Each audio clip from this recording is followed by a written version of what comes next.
time to rejoin the conversation.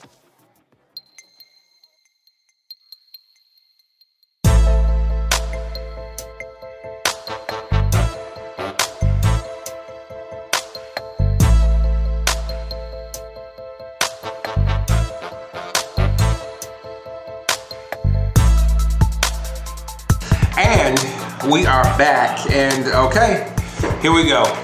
Party politics. So, first question I've got for everybody at the table. Is, have you ever played 3-card money? Yes. I've seen it. You've seen it played? I mean, I've seen it played. I've never played it. Okay, so for the couple people at the table who have actually played, did you get taken? Always. Never won, ever. Yeah, I'm about to say. I won one time, I've taken every other. Taken every other time. That's probably pure luck. Oh, pure luck. I mean, I was watching with supernatural eyeballs, cause they purposefully make it confusing so that you're going to mess up. And I was the idiot who kept betting higher and higher to get my money back. Yeah. Oh, you were that guy. People were winning more and more. Like, yeah. Which learned a lesson. Which actually ties right in to why 3-card money conversation for this one. Earlier in our podcasting, when Trump was still running, I remember saying that he reminded me of a 3-card money dealer, and anybody who has ever played or even seen somebody play Find the Lady out in the world, you know it is near impossible to actually guess where that little ball is, because the money dealers are trained to get your money. And last week, we actually got to talking about Trump, and I brought that idea up again that he reminded me of a 3-card money dealer, and we got to talking about the possibilities of what the 3 cards even are right now that Trump is playing to get the results that he wants. One card is the DACA card. Do you remember what one of the other cards was, Lane? You have immigration, you have tax reform, and you have the Affordable Health Care Act. So between those 3, the most likely thing to get done is tax reform. Right. So if he can play the shell game with the Dems and with the Republicans who are not at all happy with him right now, he may actually be able to get something done on one of those things. Because giving small concessions here and small concessions there, you may wind up being able to hide the lady long enough to get what you want out of the system. So that was kind of the conversation we were having last week, and so I was hearing again that this week Trump has been not necessarily playing completely nice, but playing a lot nicer with the Dems than his Republican counterparts would probably like. And I was wondering what the panel was thinking about this whole idea of these 3 cards being played in the way that they're being played, or if you even think that they're being played at all. And Big Dave already has his hand up. I want to go back to Reagan and Tip O'Neill. Okay. I think that's a perfect example, because Reagan and Tip O'Neill, being an East Coast guy, I understood how Tip worked. He wasn't afraid to play the deal with the Democrats in order to get the Republicans in line with him. And this is kind of the same playbook. Whereas all right, you guys ain't doing jack shit for me out here.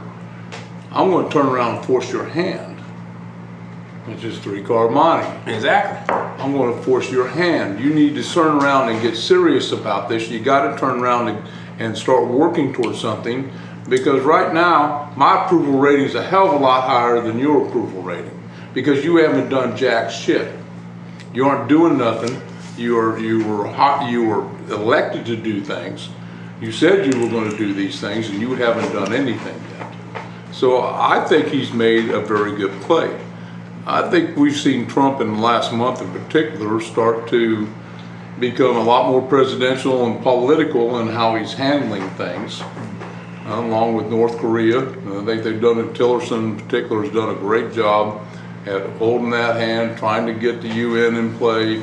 They're working the system the way the politics need to be worked in it now. And it's going to be very interesting to see what the result is.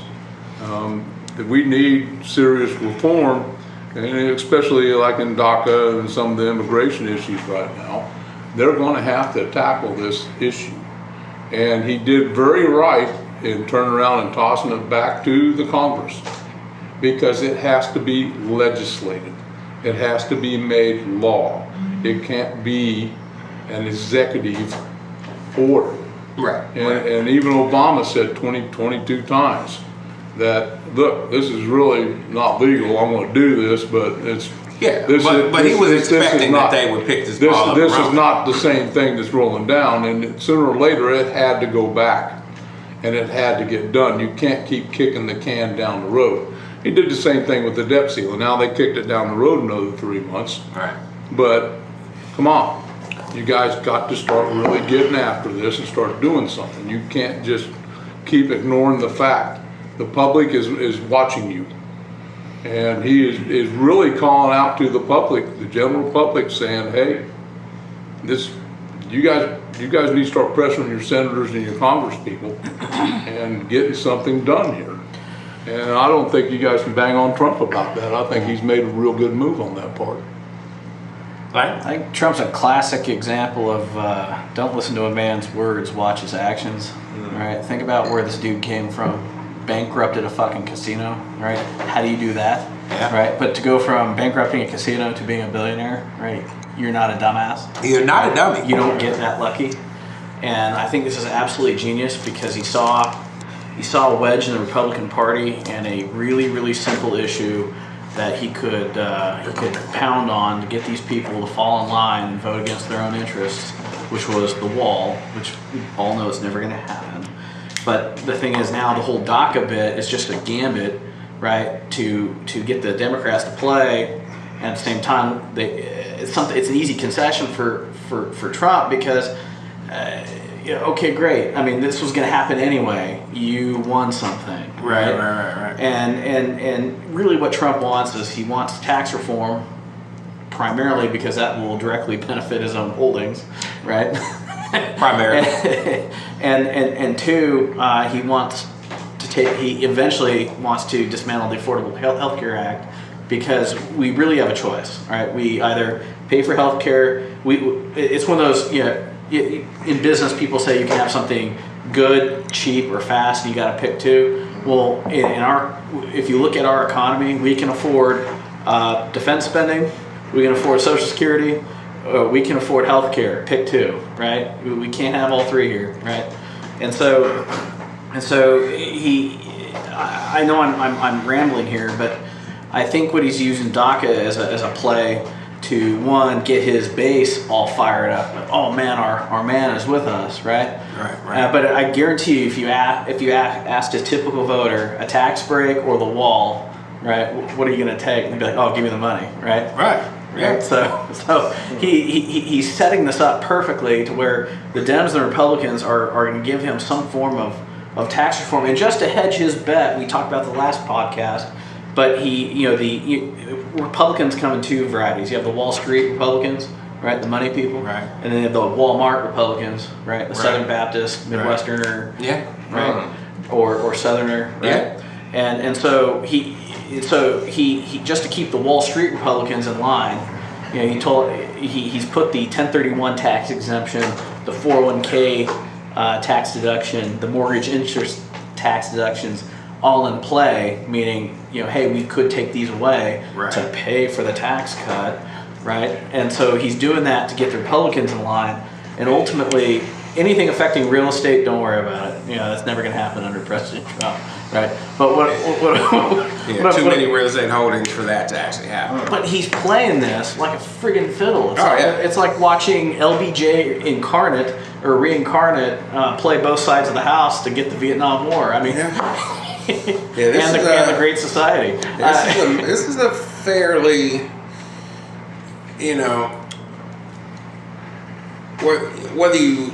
whether you like Trump or you don't like Trump, I have to at least give him the fact that for the first time in this first year of his presidency, I can't go so far as to say I've seen him be presidential, right?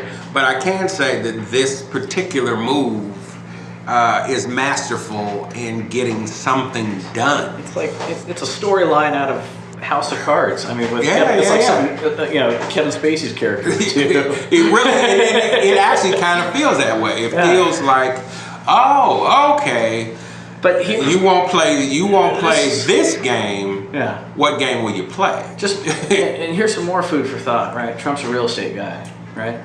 And anybody who's remotely connected to commercial real estate knows that we don't see growth without population growth, whether it's organic or immigration, right? Right. And so for Trump to come out with such a hard line, such a hard anti-immigration line, right. I mean, let's call a spade a spade. The whole wall talk, that's very isolationist. Yes. But and he knows as a real estate guy, right? If this actually went through, like his portfolio is going to look like freaking Greg Louganis going off the Idaho. Going to hit his head. Yeah, he's going to hit his head on the way down. And so to see him do that, what I'm trying to get at is Republican or Democrat, illegal immigrant or a citizen, undocumented worker. You have to know, like, that this whole immigration talk is just that. It's talk, so that the Walmart Republicans will continue to support Trump so that he can force the Wall Street Republicans to do his bidding. Yeah. Like, I mean, it's... Yeah, go ahead. May I interject? Yeah, please. So, Lane, let me ask you this. Are these Trump's true thoughts? Man, or are they... is he sitting down is he in a war room with the council of... Is he having a fucking cigar? Yeah, no, you can swear, I do it all the time. and saying, guys, what do I do here? I don't or think is it so. him? No, and if you look, I mean, I'm not in his inner circle, right? But if you look back at his business decisions and how he ran his company, right, he is the man making all of the decisions. There is no initiative in his organization except Trump's initiative, right? So what I'm trying to get at is that and the other thing too. I mean, again, I don't have any inside knowledge here other than just something that you're taught at law school. Follow the money. Like, if you want to understand a man's motivations, look where his investments are. Right. Absolutely. Yeah, I mean, when I don't care if you're or look where his bread's coming from. Yeah. I don't care if you're investigating a crime or if you're just trying to figure out what really motivates somebody. Cui bono. The first rule is follow the money, and if you follow Trump's money, this particular shell game sounds tailor-made for him. I've never thought he was in particularly a smart guy, but he's savvy. This is the savviest thing I've seen. He's savvy. Don't ever discount him for not being savvy. Yeah, well, you don't have to necessarily be smart, but savvy goes a long way. Yeah, I mean, like you say, you go from a bankrupted casino to a billionaire. You're savvy. You may not be smart, but you are savvy. At least I think. Yeah. Would you call Nancy Pelosi smart, or would you call her savvy? I think most politicians who've been able to hold their seats as long as some of them have are incredibly savvy. Some of them are smart, but I think a lot of them are incredibly savvy. Can I make a prediction? Wait, hold on 1 second. I think we've got something from the O'Connor. And over there. The O'Connor factory. Okay. Yeah. Oh yeah. Go ahead. I was doing a little bit of reading. Maybe I'm off on this, but Two Light, our new high-rise condo. I read that Cordish, the developers behind Power and Light or whatever, Right. they've joined forces with Kushner Enterprises. Great. So I was thinking like, okay, that's Donald Trump's son-in-law, correct? Right. So does Donald Trump have direct ties with Two Light? Is he investing at all? No, that's Kushner. No. That's Kushner's family. So that's all. That's separate. That's matter. Kushner's Don't get me family. wrong, they're colluding on everything, but that. That's what I was thinking. I'm like, okay, so my father-in-law But you can't is- tie. But you can't tie. You can't legally make the connection. As Right. the president, you, Yeah. in theory, all of his assets went into a blind trust that's being managed by Jared Kushner. and that's what I was thinking. I'm like, okay, hold on here. So my son-in-law is building a $24 million high-rise. I'm not involved in that at all. I'm not. Well, okay, you know what? Well, they Actually, had real estate. I mean, his family was involved in real estate before. Trump. yeah, they were Yeah, they were a real that- estate investment family as well. They own But here's the funny thing 50,000 apartments. is I don't think three-car money dealers are silos. I think they run in packs. Right. I think because if you actually look at Two Light, it's a perfect example. One Light for that matter as well. I heard there's two more coming. By the way. I'm not sure it is. yeah. Sign of the bubble. But here's Never the gonna see it. here's the interesting bubble? thing, Never gonna see the 3 and 4. which gets you to what Chris was saying about, you know, when you walk up to a three-car money dealer and then you keep doubling down your money so that you can try to get your money back. The Cordish Group is another incredible three-car money group because they haven't made a dime on Power and Light. No shit. The city still subsidizes. The like, city hasn't made any money. Cordish has made a killing. Yeah. Yeah. Cordish has made a killing, but the city has been subsidizing it for up to $12 million a year since it opened. Because we had to cover the bonds and lower Mayor their Kay credit. set that up. Yeah. The mayor before our current mayor Now, set that deal. now they built something that has revitalized downtown, but at the Well, same time, they've it had to pay a big price revitalized for it. those 4 blocks. Everything around it closed. The lofts and everything going on down here is all part of that. What's going down the river market all came from that. It's all part of the Mid-American Regional Council, their density, getting people to travel on the streetcar and different things like that. So it's true. But they still haven't made But it it's down. not just it's all from part of that Power and master Light. plan. That's Yeah. What were you gonna say? What were you gonna say, Chris? I think this is one of his worst moves, and for this reason, I like the idea of being bipartisan. I think we talked about it many times. I disagree with your analogy about Reagan in the sense that the Republicans didn't have the House or Congress at that point, so you had to make compromises. Well, Bob Dole was the counterpart to Tip I would O'Neill. agree, but he never had a majority. So, No, he didn't. So I am blown away that Republicans are having to make these kinds of compromises. I find it just bizarre, and it highlights the point now where you have both a fractured Republican Party and a fractured Democratic Party, each one with separate interests. So when you say, let's all work together and get something done, we'll get something done for who? Right. For the Tea Party people that half the Republicans are, or for the moderate Republicans from, Johnson County that don't really give a shit about some other things. It's a mess. And I think he took somewhere between 800,000 and 1.2 million different lives, used them as a bargaining chip, and is going to fuck him over at the end. And nothing's going to come out of this state Congress. You can't get anything done. And it's going to be terrible. My only hope is that at the end of the day, and what I've heard, because I'd love to hear your prediction later, I think they're just going to pass a docket bill and that's about it. And tax reform is not the easiest thing to do. That's probably the hardest one to do. Well, I think you're right. I think it's probably the hardest thing to do, but I think that's the thing he wants done most. I think it's the thing he wants done the most too. Yeah. But I think it's the hardest one to actually really get done. Well, here's why Hang on one second. And the other thing is, If you want to see one that has the most chance of happening, is the Lindsey Graham healthcare bill that he proposed. They only have 2 weeks to get it done, but it's gaining a lot of traction. And what it basically does, it's essentially Obamacare, honestly, but what you're doing is just giving block grants to the states and saying, states, you deal with it on your own. Make it state rights. That's about it. We're going to get rid of the employer mandate. We'll get rid of the individual mandate. And states, you guys have, this is your problem. I guess that was my question. If he passes, if we get the DACA agreement and all this kind of gets pushed to the side, and the tax reform bill comes to the forefront, then exactly what do they actually get? I mean, I understand from a money standpoint, but does it, for the next 3 years, does it gain enough traction with Republicans to actually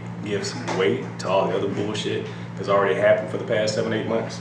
I mean, can you actually erase all that? I mean, yeah, I don't know what he's gaining. I mean, he literally just pissed off probably his core group of supporters by going, you know what, all this stuff they said about DACA when I was campaigning, that part was wrong. I think your largest group, though, is he called them the Walmart Republicans. So that's your largest group. That'll cause a lot of noise. But those are the people who are going to be most distraction. pissed off. Those are the ones who are like, you said that we were going to do all this immigration reform. You said DACA was a bunch of bullshit. And I think he's going to try to turn around and say is, no, I think you misunderstood. It wasn't that I didn't want to protect these workers. It was that what I thought Obama did was illegal. I just want to do it the right way.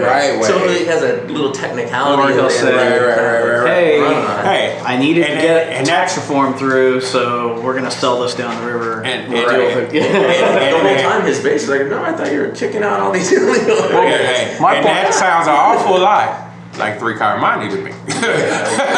Exactly. Well, my point on tax reform is, how are you going to get by the lobbies on tax reform with the accountants and all the other people that have their strong lobbies? They make their money on an extreme tax code. They make the tax code so complicated that you have to have tax lawyers and accountants and everybody in my business. There's no way I could do my taxes. Yeah. I don't even begin to comprehend it hardly. And I know the basics, the stuff I need to do. My accountant tells me you need to do this, you need to do that, you need to do this. And that's all I know as a businessman. And without him, I don't stand a chance. Yeah, no, I think, and I just don't. I think that's going to be very, very difficult because the special interest involved with tax reform is the major issue. I think the only thing they can get done with tax reform is maybe lower the tax rates for businesses and different things like that. But there may be something. I don't see simplifying the actual tax code. No, I think there may be some smaller concessions that happen with it, but I don't see a massive reform happening. No. I just don't see it. I think there's too many moving parts. By tax reform, that's a euphemism for reducing the corporate marginal rate down to 15%. Yeah, that's which you'll get 20%. He doesn't want to. We're not talking about throwing the code out the window. What this is all about is reducing the corporate rate down to 15%. And doing it in such a way that Walmart, Republican America is like, oh, right, let's do it, even though it benefits them. In fact, I do believe there's another side to it, though, which is repatriated foreign money. Sure. Which you cannot bring back into the States right now because you would just get your ass handed to you if you were a company. So I do think those two things are going to have to go hand in hand, which would bring a ton of money back into America, especially if you had one chance to do it. Yeah, you're right. I see an opportunity here. I see another like Apple's 3-card money play. Yeah.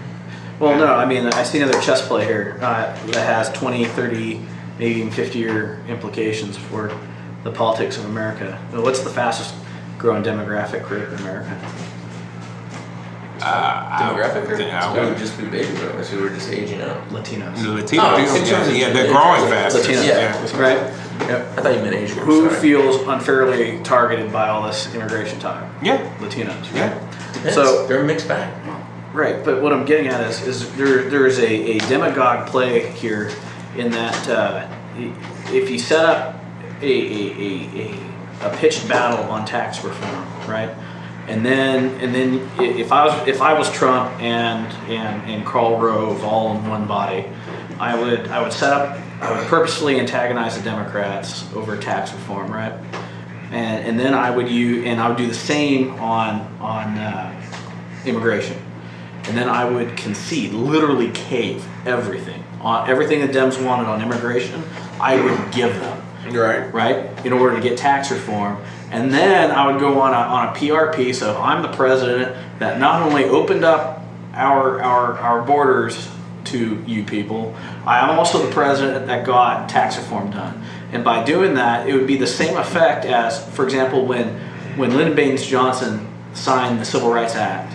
He said, "I've lost the South for 50 years." Right. And what he was talking about was not losing the African American vote. He was talking about losing the Walmart Republican vote, which was actually Democrat at that time. Yes. Right? Yes. So there's a play here where the Republicans could flip the most important voting bloc for the next 20, 30 years into Republicans and get tax reform. Be like, fucking, who cares about healthcare? It's the state's problem. Here's I would agree that in theory, on paper, that's a reasonable argument. Here's where I think I would say that it's not going to happen, which is beyond that. I think half the Hispanic population in this country came here legally, and it's freaking hard as hell to get in this country, and they do not like to go easy on illegal immigration, and so you run the risk of not winning the illegal vote or whatever you want to call it, that you just naturalize and give a pathway to citizenship and all that shit. They're not going to turn around and vote for you all of a sudden. They hate Republicans for the most part, and the people that you did want to keep are now pissed off at you because you just naturalized all these people and they waited years to get in this country.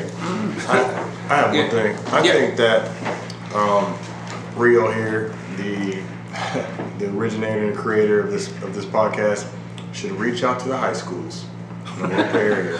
Okay. Their government and their policy and political courses. I think they should listen to this podcast, man. And I think that they should debate over it. I think that they should have assignments tied around it and listen, because it's real life stuff, man. And this is what I did not get in high school. Well, you know, it's funny. Before I bleeping out bad words. Before I just didn't have a great debate about things. It was one. It was I didn't understand that whole paragraph there. That dumb motherfucker. I think that if I were to come into a class or at 45 minutes or whatever, and I say, hey, we're going to listen to a podcast today. Your assignment next Monday or whatever is to, let's talk about what you heard, what you think. Have some teacher that's open-minded and that's able to Which is the hard part. Which is the hard part, which is to come with this unorthodox way of teaching and learning. Implement this podcast, man. Yeah. This is where I think Adrian would have an interesting perspective. Well, it was actually, I was just about to say, one of the reasons that, I love our new additions to the panel is, especially with like Pastor Vision, you've got a more direct access to this particular audience. One of the big reasons that I wanted to do a podcast like this and debate these types of issues is because these are things that you won't learn in school, period. I thought it was to disregard females and acquire currency. Well, that's a whole other podcast. But and I'm gonna let the anonymous female. I'm gonna let the anonymous female smack you, and then I'm gonna say that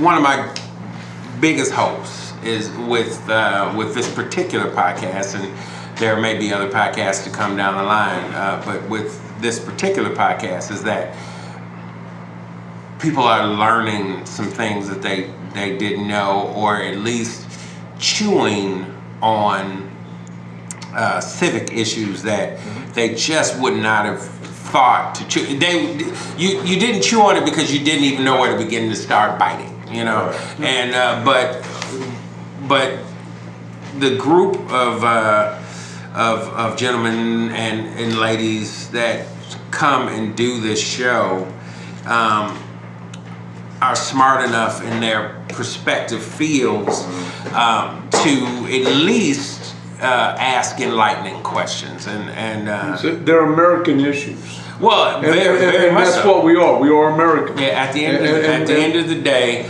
We, look, we want our country to be America. We love America. Every Unless one of you're us illegal. love America. With all and the probably especially if you're illegal. we love America. We Absolutely. love that we are able to have discourse. Yeah, exactly. And it's just so important that in our politics today, the elimination of discourse is stunning. Yeah, and without All of those solve. without Do real whatever you discourse, want, yeah. we're not going to be able to get to any of the places that we want to be Get back to as a square. nation. Yeah. Back to square. I think it's definitely a good way to come to the table and agree to disagree. Yeah, I mean, yeah, because I don't think we get a lot of that. yeah, I mean, at the end of We don't every always agree show. with each other, and that's great. Yeah. Safe space. I think that what's, Wait, hold on, I can't hear. I think that what's missing in learning in general is just the ability to have and share perspective. It's Yeah. hey, Without this being shouted down because of your perspective, is correct. which It's is like what's happening and with the free speech issues and things like that. most definitely it's this is what I'm teaching you. Here's the syllabus. Here's what the next 3 months of your life is going to look like without perspective. Yeah, well, and I think that is kind of the problem with school. It's at the end of the day, you can teach, this fact, that fact, the next fact. Yeah. But if you don't know why any of those things happened, did you even learn anything at all? Well, and I think we can go to Berkeley on this because Berkeley is fighting mightily with this because they were supposed to be this bastion of free speech and they have made the national news more than others. But Their they students. are actually trying now to say, wait a minute. And hopefully that more schools and universities in particular will say, wait a minute, that we have the ability to listen to different opinions. We have to have the ability to listen to different opinions. Even if you don't agree with them, let's listen to them. Yeah, I mean, at the end of the day, the worst thing you can do is learn something, So, go ahead. I think that the problem with schools today is they've confused opinions with speech. All right, you are entitled to free speech. You're entitled to have an opinion, but your opinion is not. You have to validate your opinion. In other words, just your opinion is not. They're confusing opinions with facts. Exactly. Right? And I think that's become the problem with. That's a good way to say it. I think that's kind of become the problem with kind of the American discourse. Right. Period. It's at one point before there was a 24-hour news cycle. I think every quote unquote newsman was at least trying to relay the facts. Now those facts may be slanted slightly left or right depending on who's speaking, but they were trying to relay the facts. Now in the 24-hour news cycle, you will get at some point somebody that says a fact, and then the other 23 hours are people with their opinions about the facts, and those opinions can be wildly divergent from what the fact was. It's like you look something up on the internet, and hell, you don't know half the time if it's true or not. Yeah, and one thing I wish Maybe all the time. the reason why we have this problem, I believe, is because schools have gotten away from a classical education. Mathematics, logic, right? Rhetoric, and the art of rhetoric. When you and I are both allowed to have an opinion, right? Exactly. And me attacking your opinion accomplishes nothing, right? So if you're accomplished, if you know what you're doing here, you question the validity of your facts, so that you can then question the validity of how you got to your opinion, right? The conclusion. Exactly. It's kind of like science. Right. Well, I mean, that's classic debate, right? It's called the Socratean method. Right. Yeah. It's a way of proving somebody a dumbass without having to call them a dumbass. All right, so with that, I think that's actually a perfect place to end this particular segment. And with that, we'll be right back. Hey, you having a good time? Let me introduce you to a couple of my media brothers. First, www.americathemixtape.com, a cipher on American politics, society, and culture. And Where'd I get that mixtape? Of course, www.cornerbodega.us, purveyors of urban culture. Come on, let's get back to the party.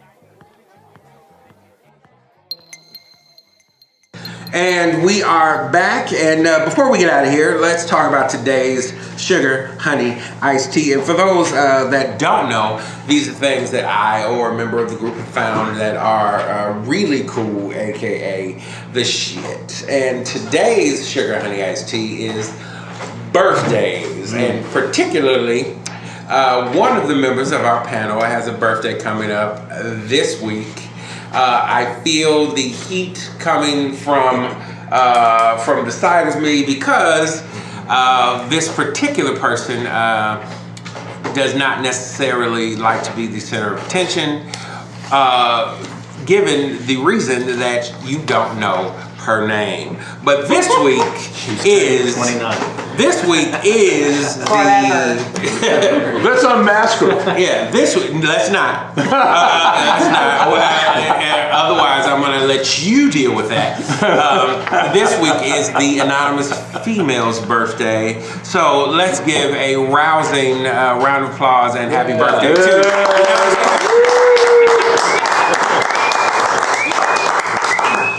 All right, so I'm going to see if I can bleep that out through the applause. And He said it loud enough. I want to say a most heartfelt and appreciative happy birthday to the anonymous female. We all love her. Because she all loves us. Yeah, right. One. I think everybody at the table loves the anonymous female. Probably no more than me, and she has been the right hand of the podcast since we started doing this. And so, with that, I want us to all raise our glasses as I give the toast that started it off for me, and that is to good times with good people.